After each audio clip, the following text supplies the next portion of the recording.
Peace, peace, peace, peace, peace.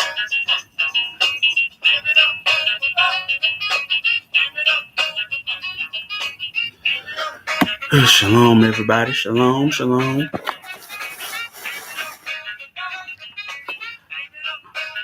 My name is Precious.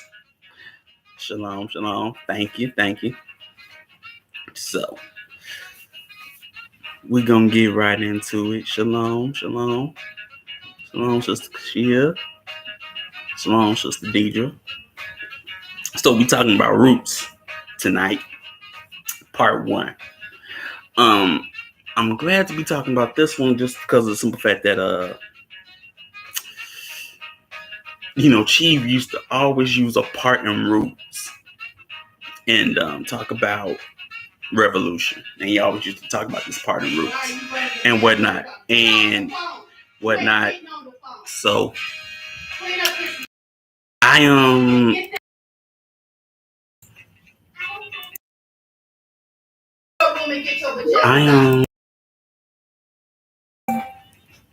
let's see. Okay. I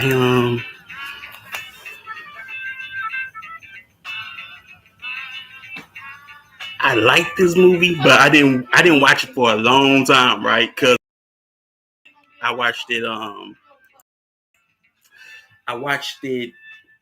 what? Like when I was like a preteen. I used to always rent it from the library, right?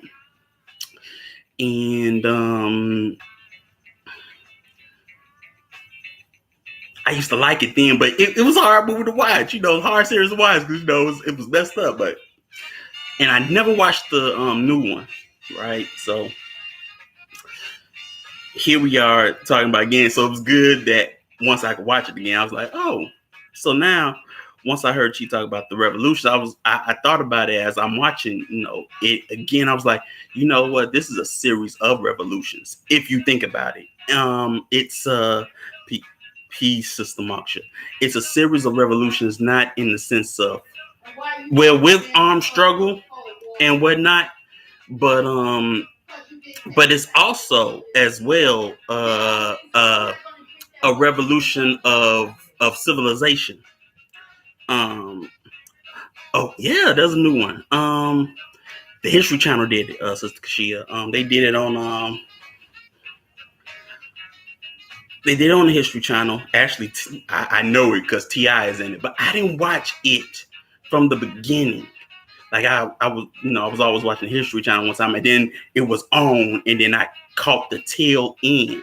So I didn't really watch it. You know what I'm saying? I don't know how true it was to the original, but it's also on, apparently still on Hulu. So it's cool and whatnot.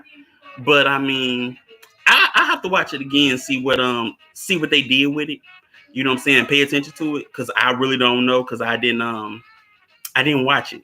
You know what I'm saying? I was like, oh well, it's not gonna have an all-star class like this one does. I mean, come on, man. I mean, you got Moses Gunn, you got Cecily Tyson, you got, you got James Earl Jones. But you probably won't see him till like the second season or whatever. I've never seen the second season. But you got James Earl Jones, you got Ben Vereen, you got Maya Angelou, you got so many. Hey, you got OJ, So anyway, let's get into it. It starts off in Gambia, West Coast Africa, 1750, right? And that's the year that Kunta was born, right? And one thing you see about this part is that Cecily Tyson, she's giving birth squatting, not laying down. I found that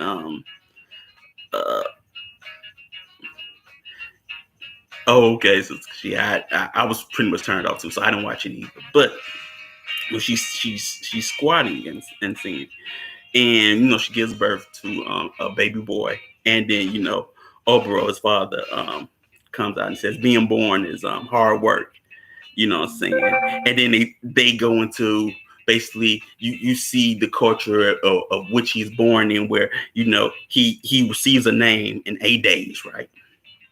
8 days from his birth. And his father, he's a little bit muddlehead about what to name him, man. So he goes pretty much to the chief, Brima Sase. And, he's like, can you help me with this problem? And, the chief is like, if the child is, first he asks a couple of questions. Do you believe your wife is faithful to you? Do you believe the child is yours? He say, of course. And he's like, well, if the child is truly yours, then so is the problem. And it leaves it at that. And I like that because, it's basically a nice way or a philosophical way of saying, don't bug me with your problems. Don't bother the chief with your problems. You know what I'm saying? Don't do that. This is your problem, your kid. You got to name them. I'm not going to be the man of your house by naming your kid, which says something. That's what I say. It's a revolution of a culture, at least in part one, as you see. And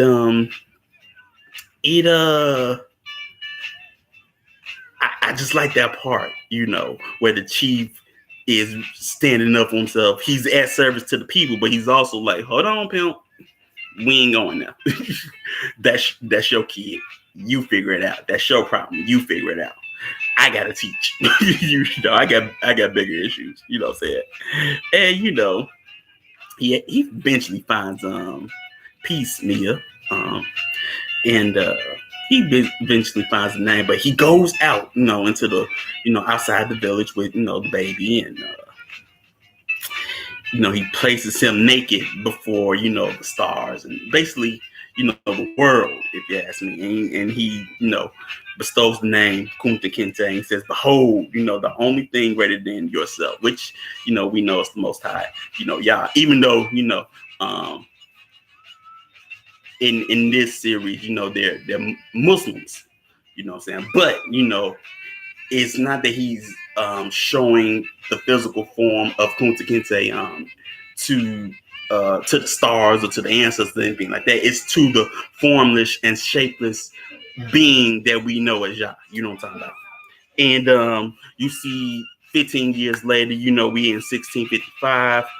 They skip to Annapolis, Maryland.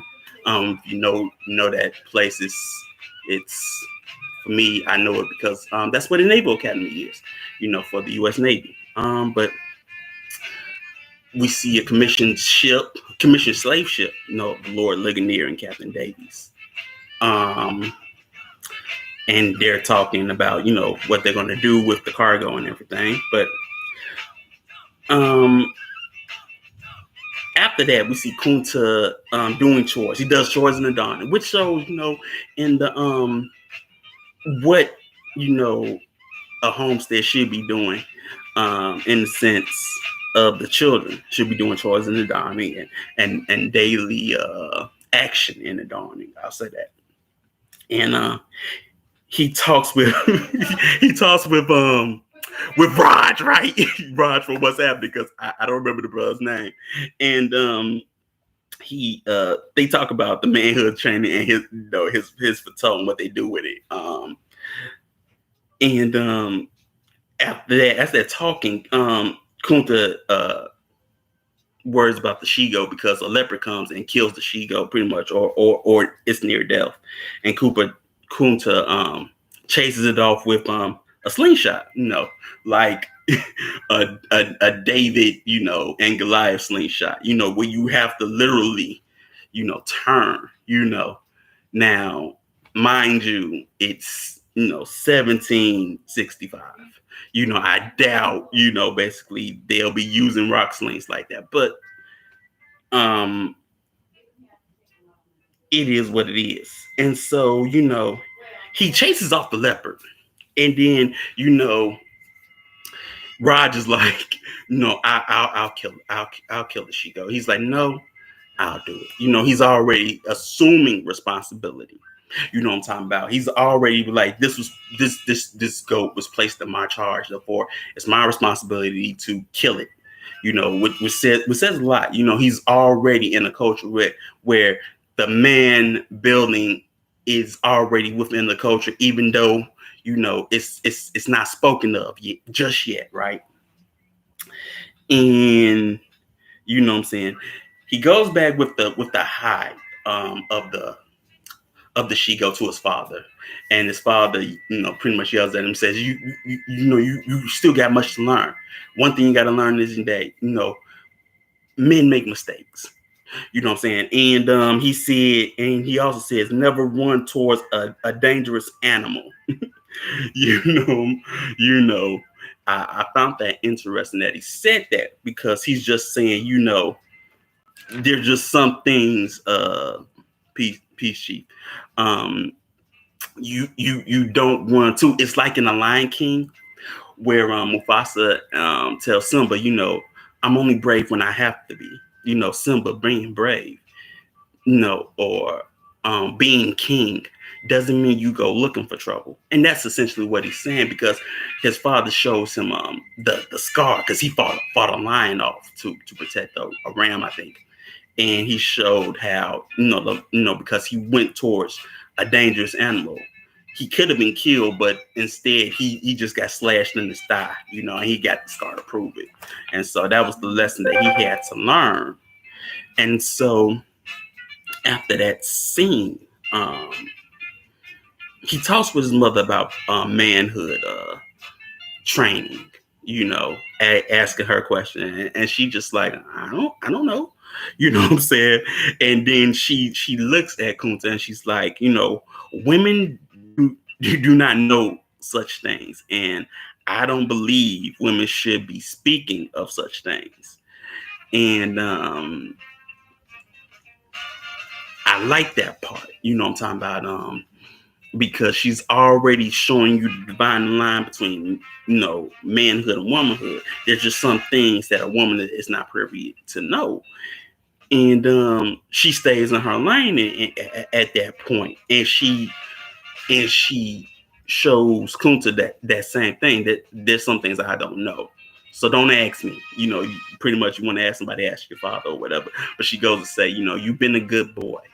You know what I'm saying? You've been a good boy. And then, his father puts the hood over his head and off to manhood training. And then she says, our boy has just left. A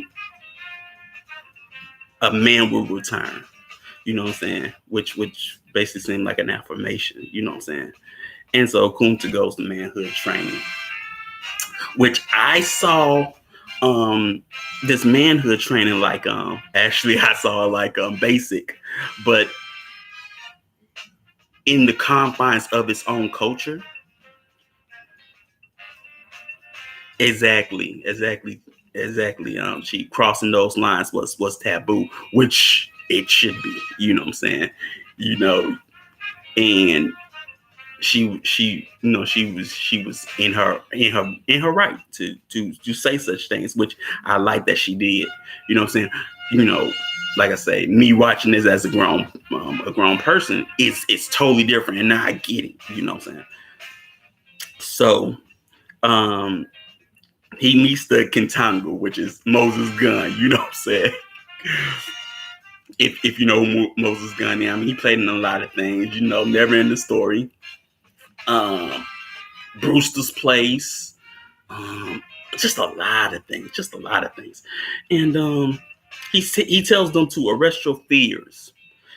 For a fearful person is a weak person. You know what I'm saying? Already he's dropping jewels on them. You know what I'm saying? And in just his basically his opening address, and then he says, and a weak person is a danger to his family, to his village, and to his tribe. You know what I'm saying? You just think about that for a moment. You know what I'm saying?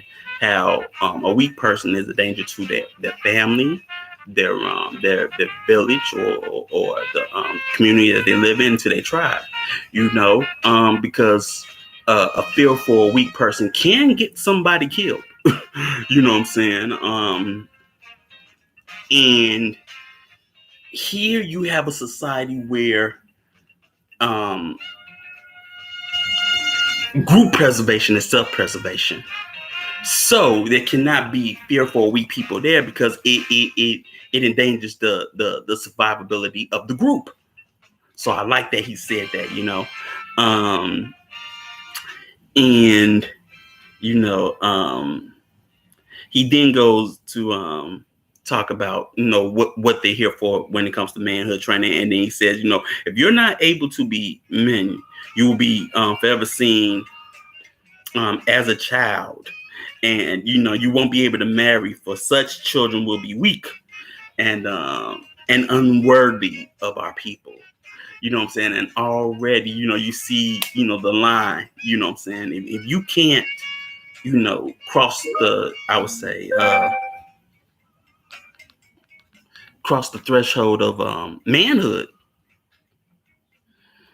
Uh, if you cannot cross the threshold of manhood, then you will be forever seen as a child, and the people will treat you as such, and you cannot marry, because, like you said, such children are weak, and such like you see at the start of his opening address, you see that it's all about group preservation and group survivability, and also it's about the furthering of a strong lineage. You know what I'm talking about, and strong bloodlines, so they can intermarry and provide strength to the tribe, to the group, and to family. You know what I'm saying? That's what I like about this. And then you see what manhood training should be in a sense, when he talks about all of this. You know what I'm saying? Or manhood rites of passage.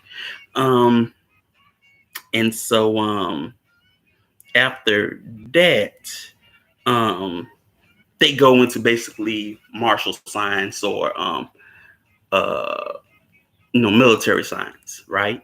And they talk about war, and his character, Moses Gunn character, the Contango, he says the goal of war is not to kill. The goal of war is to win. You know what I'm saying?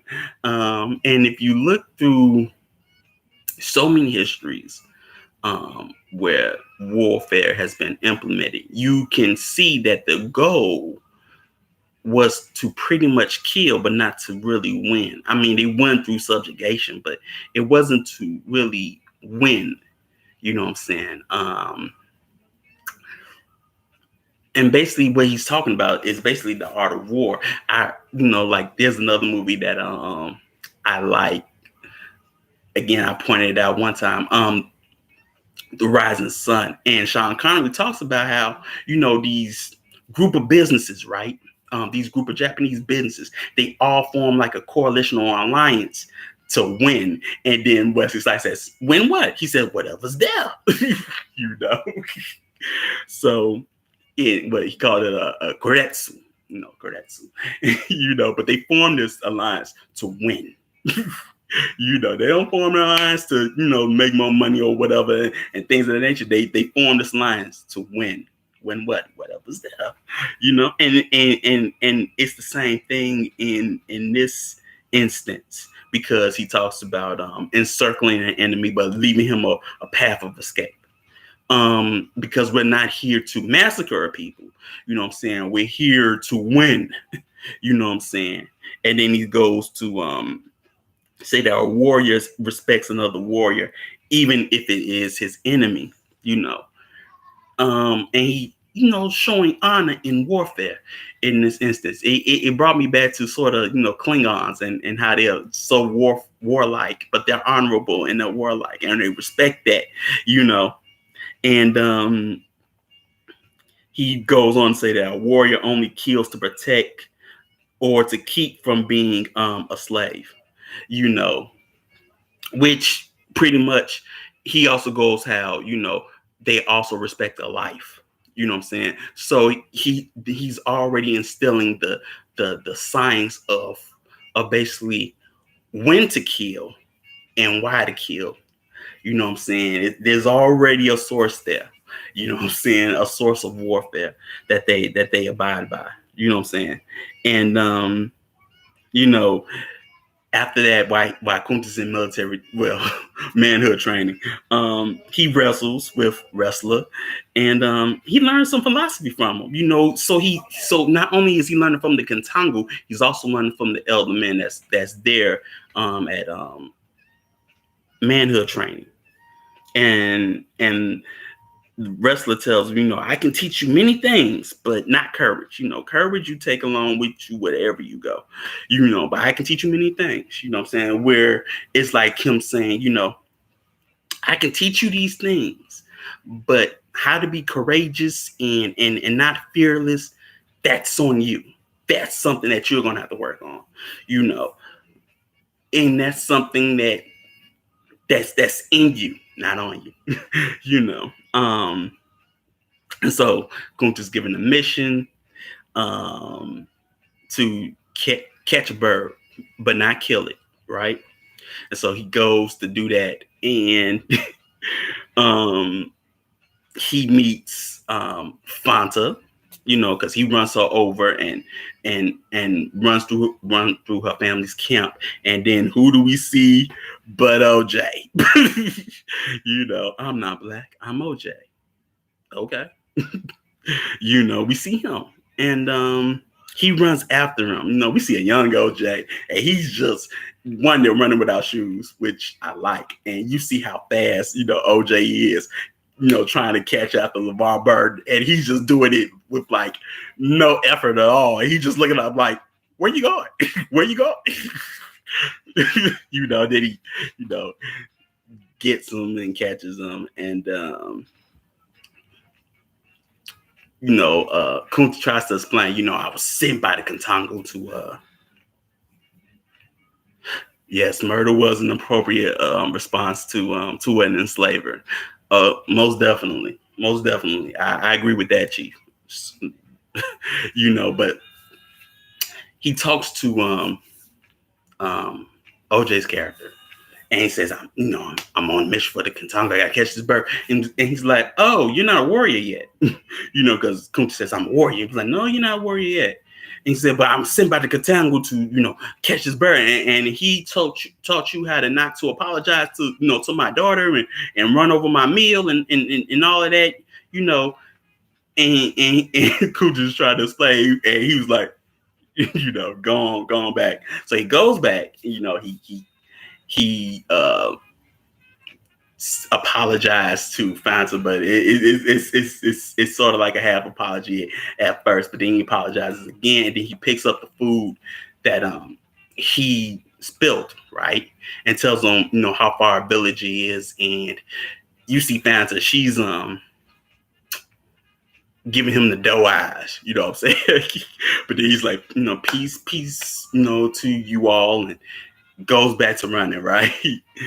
And in that scene, you also see the respect between men and women. He's not trying to holler at her, even though you see that she looks like she ready, but he's on a mission, and the mission is must be taken care of and precedes everything else,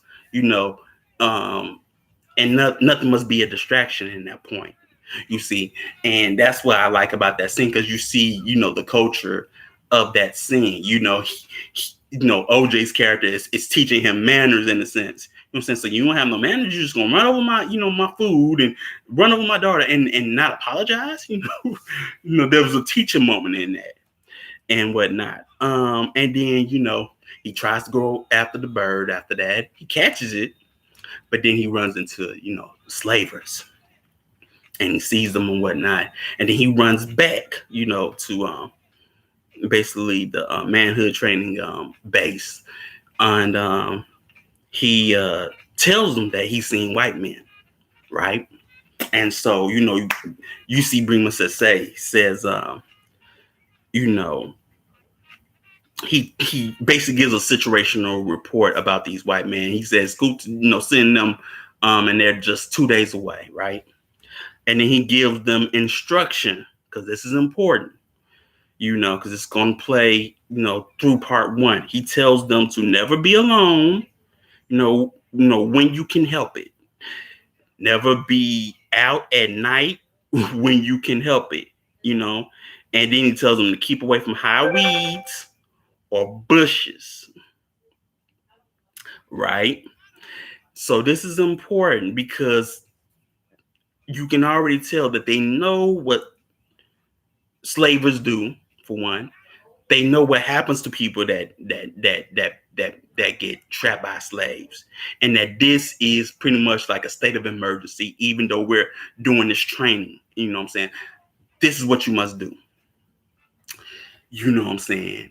And he's already given the instructions that everybody must adhere to.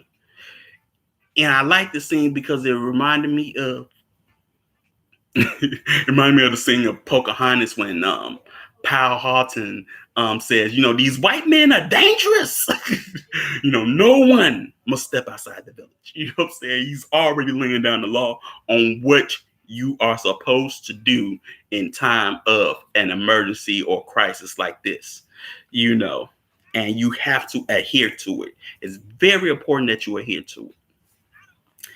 And so after that, we see the rites of passage, which is circumcision, you know, which is very cool, you know, to see. Because it shows in the sense that, you know, that this rites of passage is sort of a covenant, you know, a covenant basically with, you know, the tribe and you know, the Most High.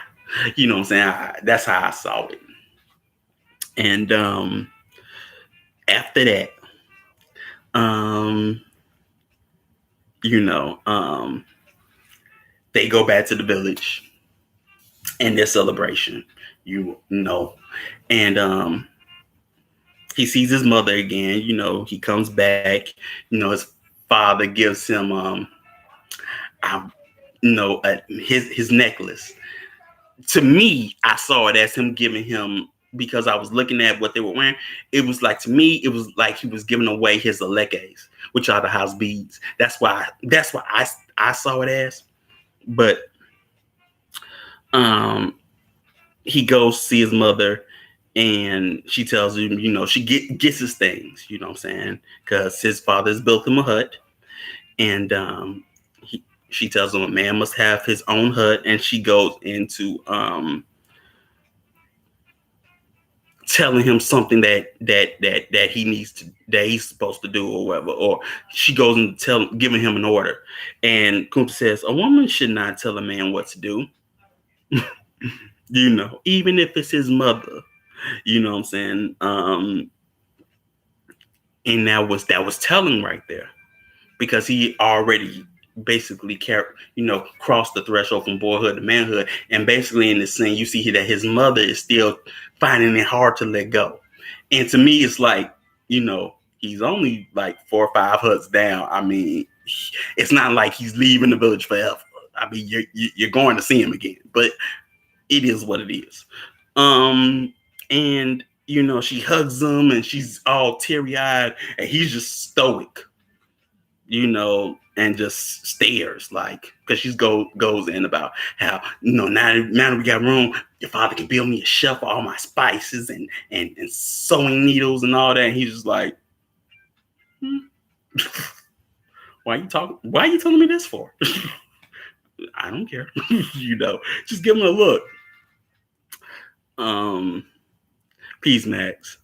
There was some Israelite culture practices I noticed as well. For sure, bro, for sure. And so he gets his own hut. Now, what I like about that part is that it's just not him. All the guys that cross, you know, the rites of passage into manhood, they all get the hut, right? And it's like, it's to me, it's like when you are at college, you know, you finally get your own dorm room, and you're not under your parents' house no more, and they got this smile like, movie day. Where you gonna be? I'm 5 down, bro. You know, I'll come visit you. You know, and he's so happy that he got his own hut. You know what I'm saying? It's just cool because they all, I got my things. I'm out. I'm deuces. I'm happy. They all had a happy look. That was the cool part about it, right? And so I like that scene. What I'm talking about. And so it is what it is. He just playing around in it. And then here comes his grandmother, Maya Angelou, who's beating him with a stick, right? And she talks about, it don't matter how old you get, I am still your grandmother and whatnot. One thing you notice about the grandmother didn't have a man because there was no elder gentleman to say, hold on, sis. Don't be chastising that boy for crossing manhood, and don't tell him that don't. Who are you to say that? Get back in your lane. Why are you beating him? But there what wasn't one that was looking and was like, hold on. It is his right to be that way. You know what I'm saying? And you should not be a woman should not be saying that to a man. That's another thing. But basically it's trying to keep him as a boy in this sense. You know what I'm saying? And whatnot. And she says, to make your mother happy or whatever, because she cried so much, while he was away and whatever. And honestly, I was like, it's not like he was going off the war. I mean, he's going to come back. Now, how he comes back, there's the difference. But he's going to come back. It's not like he's going to die. You know what I'm saying? But she says, why don't you go find the log for your brother to jump, to make for a drum for your brother, right? Already he messed up. Because why? He just told you, a man is not supposed to a woman's not supposed to tell a man what to do. And what does his grandmother does? Tell him what to do. He already, that's what I say. It's this is a series of revolutions. Because you're going to see this, you're going to see this during the series. You know what I'm saying? Because like I said, Chief only talked about one scene. Here we have another scene where he's already messing up. You're not supposed to have a woman tell you what to do, and you listen to your grandmother, who is an elder, but she's also a woman. She's telling you what to do in a state of emergency. Now, the chief already told you don't go outside by yourself, and here you are listening to another woman telling you to go outside by yourself and find a log. You already messed up, but it's a good for future reference. It's always a good tactic if you're in the wilderness to also have a buddy go along with you, even if you're using the bathroom. I was always taught that, even from Vietnam vets, because of the simple fact that if you go along, so he goes along, right? And he already ignores his one thing. Now he also ignores Brinkman says words again because of the simple fact that he's around large reeds and tall grasses, and he told him don't go alone, don't be around large weeds and tall grasses, and he is by himself. He can help it. He can help being by himself, and he's already around tall grasses and tall weeds, and he's just looking for a law. Like it's just every day. Ain't no danger. Ain't no slavers out there. He's just out there. And then you have the slavers. They see him and they chase after him. Another thing you see that you're going to see again, he's at home and he has no lay of the land. Kunta's just running straight. He's just running straight. And basically, he does not have a lay of the land where, in the sense where he's manipulating his environment to trick the enslavers on where he can go. He's just running straight, like he don't know where he going. Like, you're at home. You know what I'm saying? This is why, sometimes you have to teach your children to always know more than one way home because of things like this. You know what I'm saying? But he's just going straight. And one thing, he's not looking around saying, if I get to this oak tree, I cut here and they ain't gonna know where I'm at, you know what I'm saying? Or something. He just keeps on going straight till he gets to an open field, and already he's ambushed by some more slavers and they catch him, right? You know, and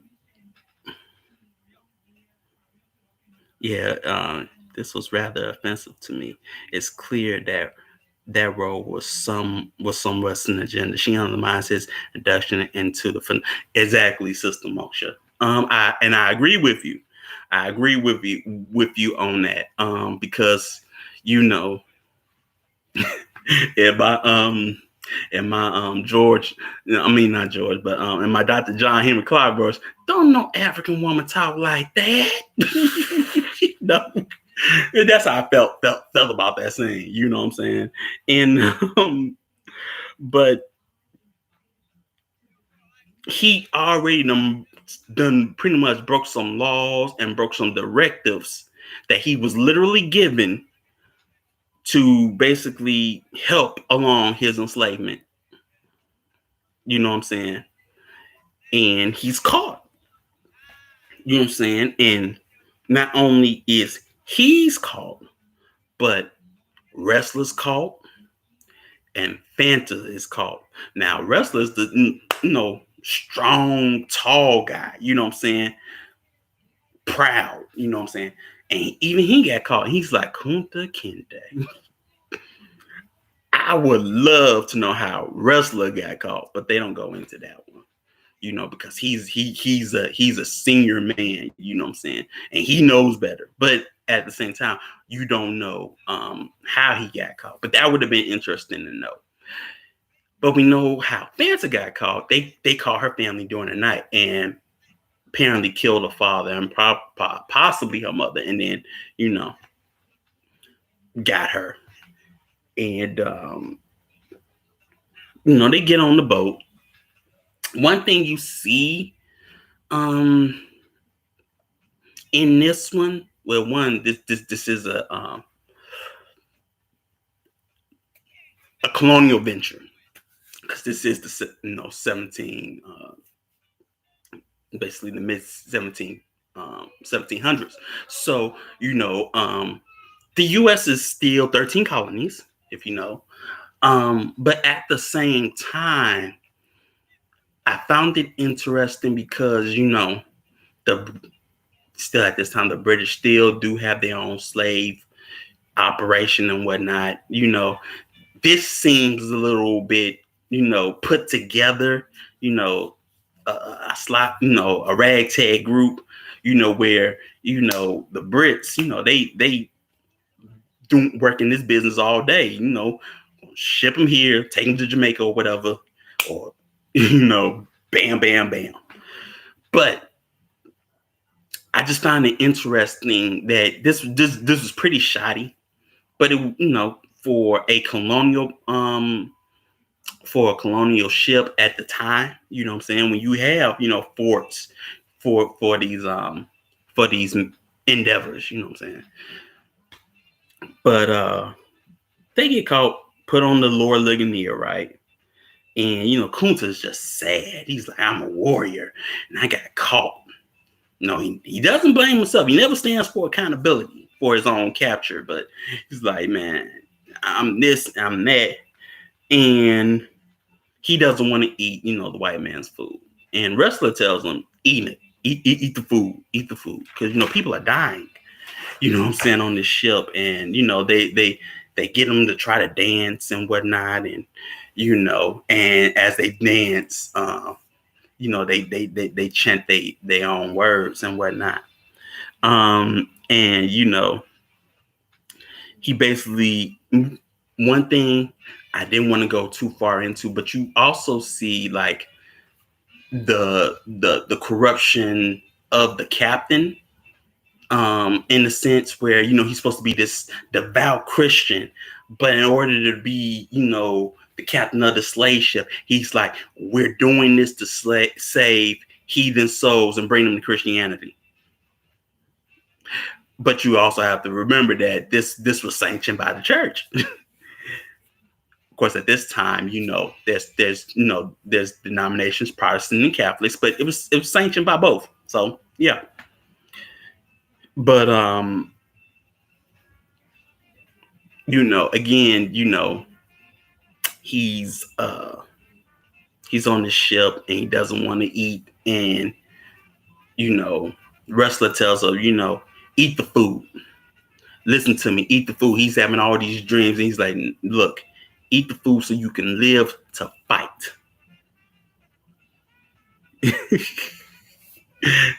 See, Sister Deidre, it's in the manual. Bring the heathens, native indigenous people, or or melanin dominated, bring them to Christianity. That's in the manual. Look, you even got the Pope seal of approval. Now, mind you, Christianity's been there.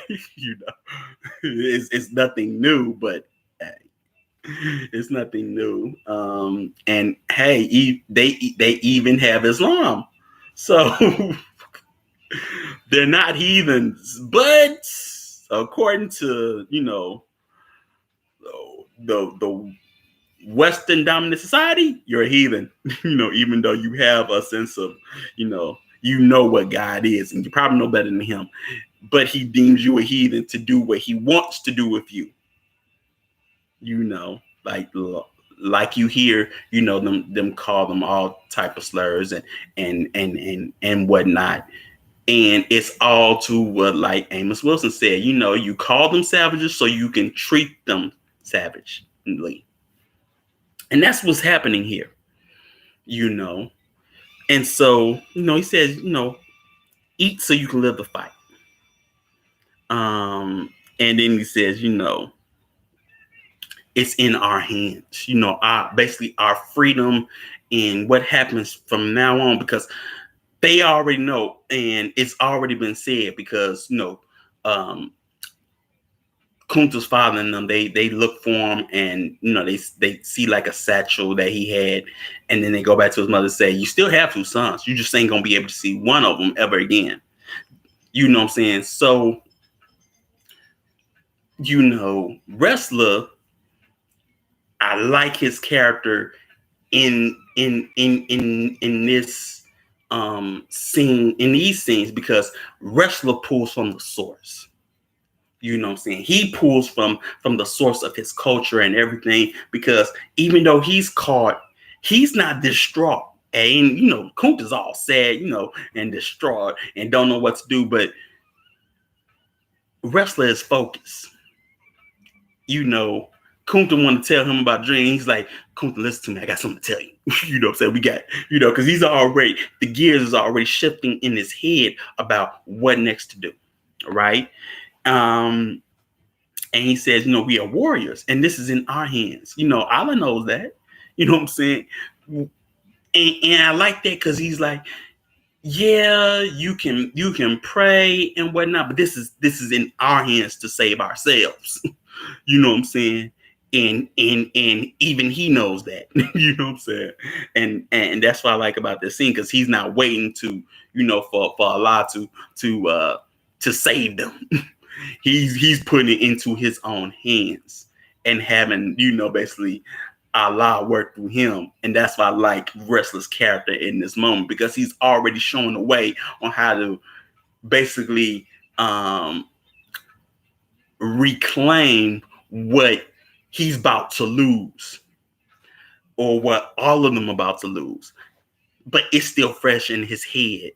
You know what I'm saying? And he says, men together are brothers, and we are all one village. He's already being a revolutionary in that moment, because of the simple fact that he's like, okay, we're all from different tribes.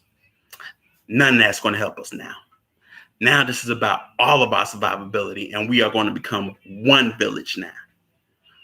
And all of us are going to be each other's strength because we all come from a source where our source teaches us that we are all one tribe, one village. Now we're going to take that source and use it in this instance that we are chained together. And though you be Wolof or Fulani or Mandika, none of that matters anymore because we probably ain't gonna never be able to return anyway. So from now on, the person chained to you is your brother and a part of your village, and we are going to be one village. You know what I'm saying? And so Wrestler says, "Any Mandinka here?" And people say, "I'm Mandinka. I'm of this village, and I'm of that village." And he says, "Okay, if you speak other words, you teach the man next to you your tongue, and he teaches you his tongue, and together we will be strong, and together we will be one village." You know what I'm saying? And that's what they go to do. And he's like, and together we will kill this white man. Already the military mind of Wrestler is and his leadership is bringing them all together.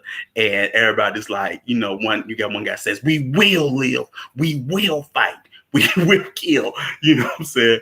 And that's the end. But I like how it ends at that point, because you see them coming together and using that source to bring them together to make them form one village, and it's already this, and like I say, this is just part one, but as you can see, you know what I'm saying, there was more than one revolution. And revolution, like I say, I don't just mean fight and things like that, but a revolution. There's more than one revolution in this series. There's more than one. And now you're seeing, okay, here's the first revolution right here. You know what I'm saying? In part one, you see one revolution, you know what I'm saying? And how one person pulled to the source to, redeem themselves from slavery, pretty much, or from being captured, So that's that, man. And I just took that because it just dawned on me. I was like, there's more than one revolution here. You know what I'm saying? There's more than one revolution here. And not only that, there's more than one lesson. You know what I'm saying? It's more than one lesson just in part one alone. Was that example of force unity? Yes, it was an example of force unity because, like I say, you have people from different cultures and different tribes. So now this is going to be force unity, and because we all have to be one village in order for us to survive this middle passage. So this, you actually see a revolution of a forced unity. I just say it like that. You see a revolution of a forced unity to make a village, of that from many different peoples. Like you say, we probably many different nations. We're probably all the same people, but we come from different nations. And here you have different nations chained together on what's going to be a life-changing adventure. I just say it like that. On a life-changing adventure that, the person chained to you is going to be like your brother. Because, man, if you ever, seen, like, or been around military vets and people that they've been in with, they like, man, that's family. Because, that person probably shot, shoulder to shoulder with me or back to back with me and, got me out of a situation. We are tight. Sometimes there's no stronger bond than that at times, where you have to force somebody, to be there, you know what I'm saying? And that's what you see in this forced unity, where I may be of a different tribe, but now none of that matters anymore. It may have mattered where I was from, but I'm not there anymore. Now what matters is all of us, being united and being one, so we can take out the threat, which is, the slavers and the slave ship. So, yeah, like I say, it's deep, and like I said, I wasn't even going to go heavy on the history or anything like that, because this is really about culture. You know what I'm saying?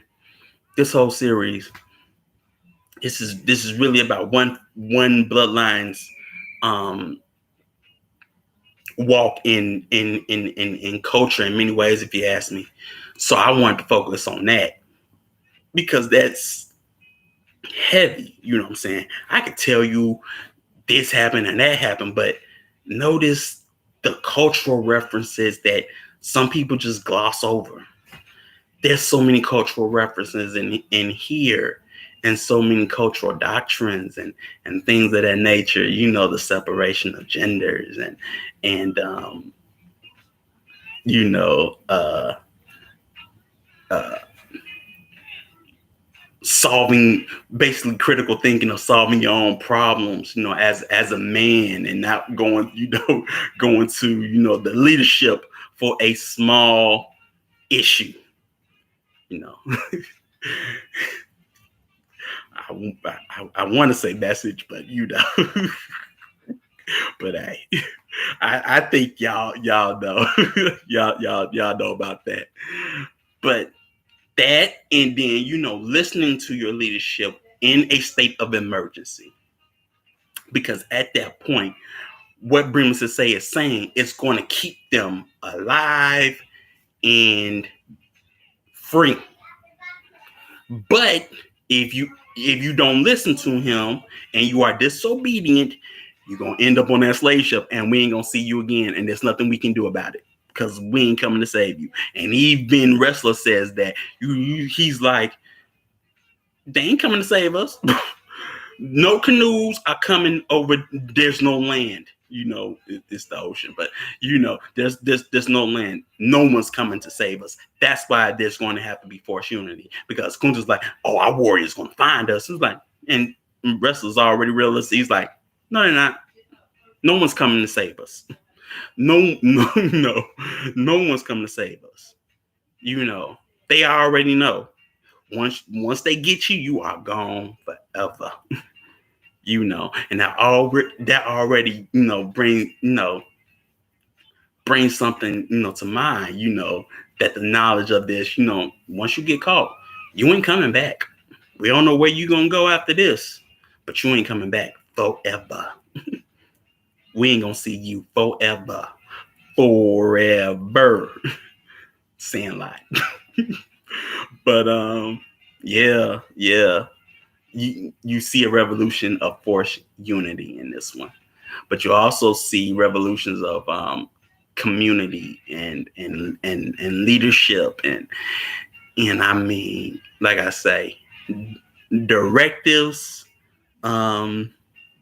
for the State of the Union.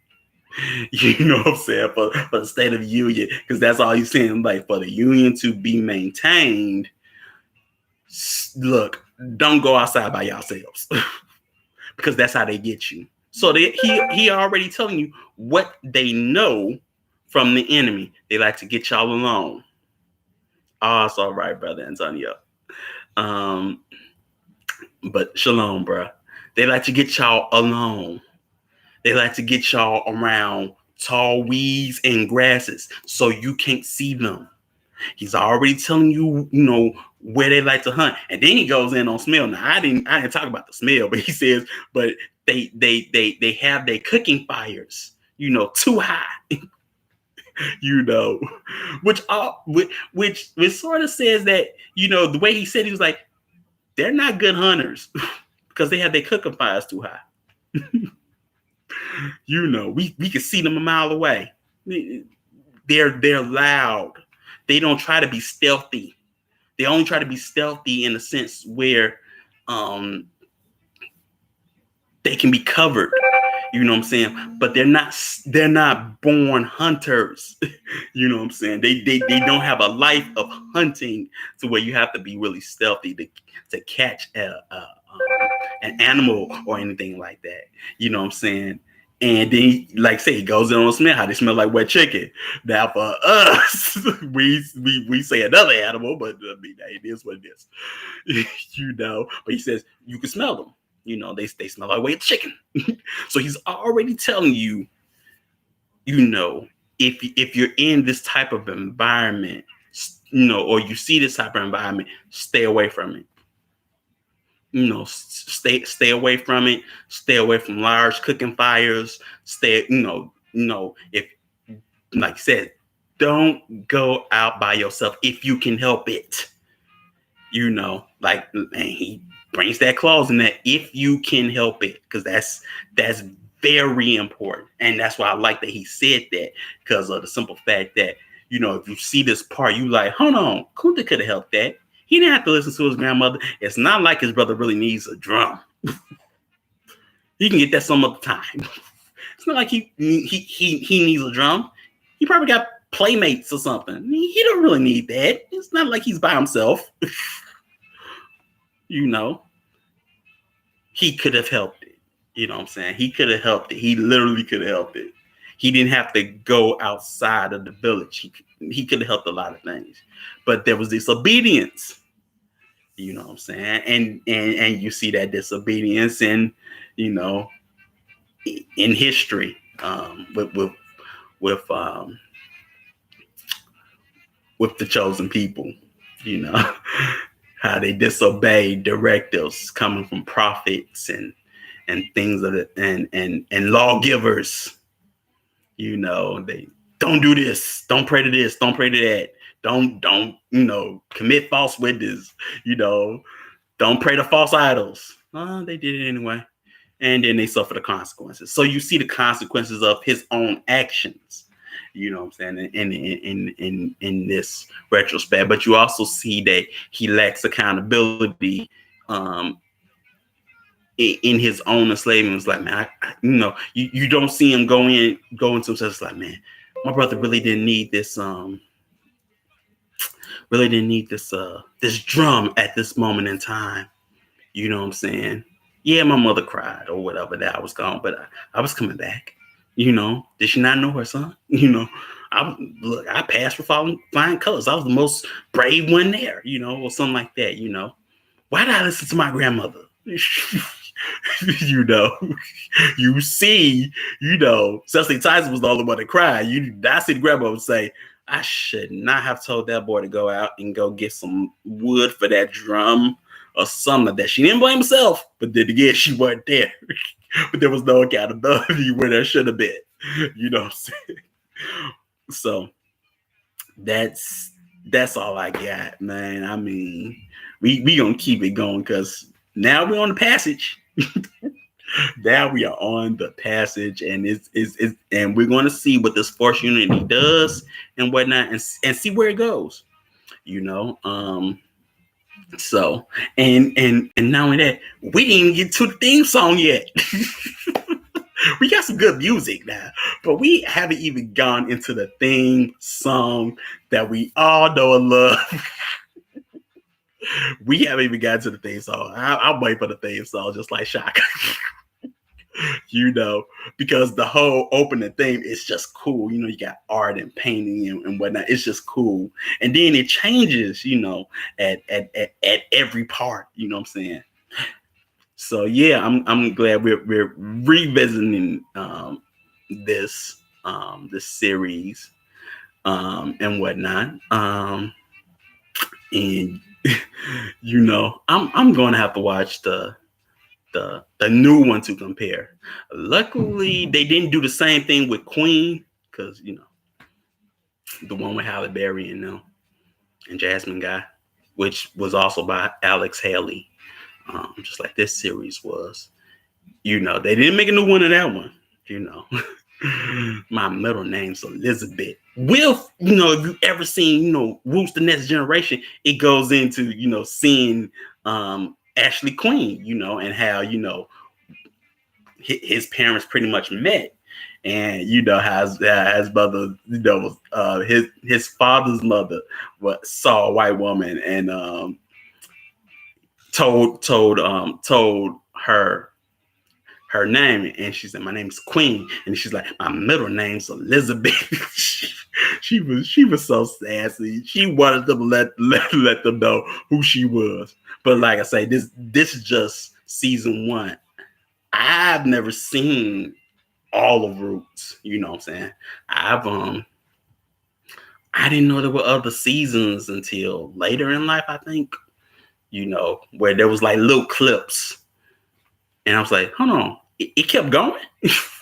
Once they, got to like the last part, I thought it was over, but apparently not. It kept on going. So that's all I got for y'all. Give thanks. The next week we are going to part 2, and like I said, we gonna see where these revolutions take us. You know what I'm saying?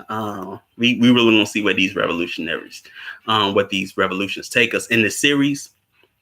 So give thanks and have a nice rest of your strong. Don't forget to like and subscribe. And on the 20th,